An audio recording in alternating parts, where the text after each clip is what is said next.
Hey folks, Brad here from Squeaky Clean Comics again. And yesterday I took a video where I cleaned this book. And you could see at the time it was very wavy. And then in the back you could actually see how wavy it was. So I'm trying to get it so you can see it. And the pages as well were very wavy. So if you go back and you look at that video, you can see how messed up this book was. Now it is flat, and beautiful. Like it went from like a 3 to like it would probably be a 7, but it's got I don't know if you guys can see. Yeah, so there's a stain here and a stain here, and so it would normally kind of go across, but it doesn't seem to. And it's throughout the book. So, but other than that, it's just a beautiful book. So, like I would say 6-ish.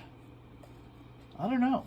It's a nice book. So that's, if you have water damage books that are wavy and you think, oh, these are a mess, yeah, like we can fix those for you. So I'll clean and press a couple books. I'll tell another story actually about one of my favorite books that I gave away at the very first event I kind of did with the East Coast Comic Expo. I was working a table downtown. I think it was like at, I forget whose show it was. But yeah, so it was a show downtown at by the Avenir. Anyways, and it was in the hotel. And there was a kid. I had a bunch of books, and I was just starting this. I didn't know about cleaning and pressing.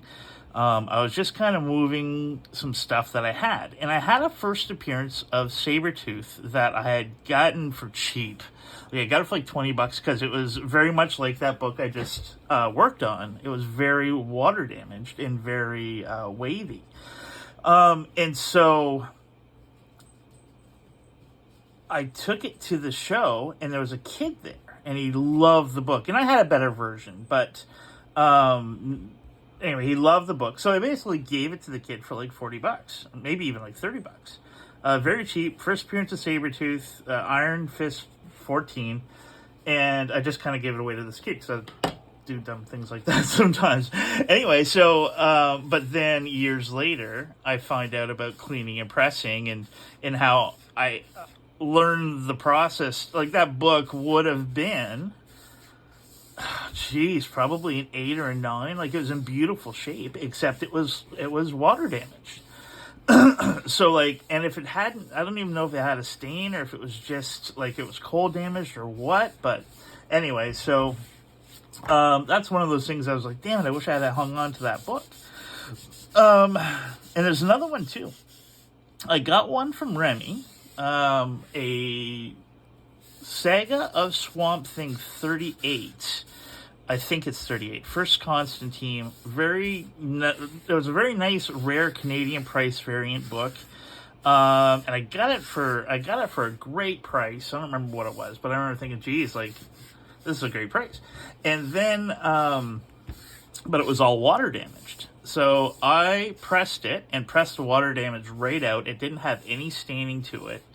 And now that book, I sent it off and it got graded, and it came back at a 7.5. And I think Remy's a great grader. He's conservative.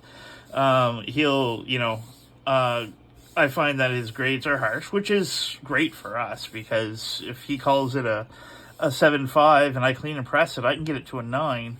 And we did that with our X-Men 1. The X-Men 1 was a Remy 4, and we got it to a 5. It might even have been a 3.5.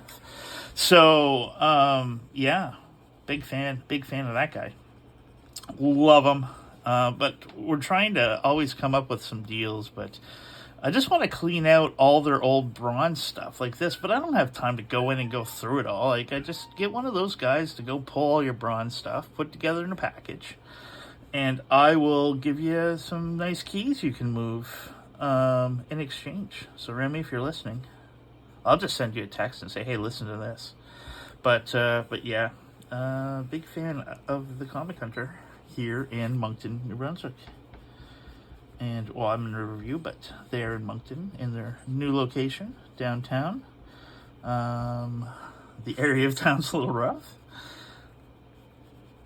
but the shop's great, and they have a wicked staff, including somebody I'm very fond of named Matt Surratt, who keeps the place nice and secure because he's a little freaking pit bull. But he's a very good friend, and we even like go on little trips together, which is fun.